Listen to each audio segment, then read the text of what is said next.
Welcome to Dasher, where we explore the vast expanses of the Marvel and DC universes. In today's video, we're going to be exploring the idea of Tom Holland's Spider-Man going off against Tom Hardy's Venom. Let's start off by comparing our fighters. In one corner, we have Venom, and with the first movie basically being his origin story and working on setting up the character, we don't really have much to go off of in terms of abilities. From what we have seen, this version of Venom is basically just a big brute, and if I had to guess, he would probably be stronger than Spider-Man in his current form. But now, let's get into Spider-Man. With all the abilities that his suits have, it's basically safe to say that he has this fight in the bag, especially if using the Iron Spider suit with the added technology. It is highly possible that he could either already have or modify his suit to have some sort of sonic wave that would just render Venom entirely immobile. Spidey is also benefited by the fact that he is much more agile than Venom is. Yes, Venom is stronger, but if Spidey could just simply dodge his attacks and wear him out, then he can't really do much to begin with.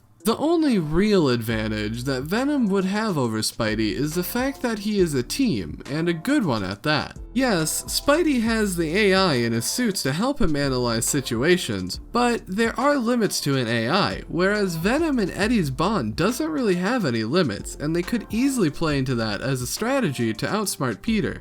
Now, this fight would be great and all, but would they even fight in the first place? Just think about it for a second. The only reason they ever fought was because Eddie and Venom's mutual hatred for Peter Parker, but with this new origin for Venom, that entire backstory just isn't there at all. Venom hates Spider-Man due to being rejected when Venom wanted to bond permanently with Parker, and Eddie hates Peter for ruining his career. This mutual hatred is the entire reason that Venom is who he is in the comics, but the version of Venom we know now on the big screen doesn't have any sort of backstory like that, hence not even sporting the classic white Spider-Man emblem on his chest. This would also give Venom a disadvantage in a fight against Spider-Man because having been bonded to him is what gave Venom the ability to be immune to Peter's spider sense in the comics. Now, do I actually think that they would ever build up these characters to not give the fans what they want and make them fight, or even possibly have Tom Holland's Spider-Man get his own black suit?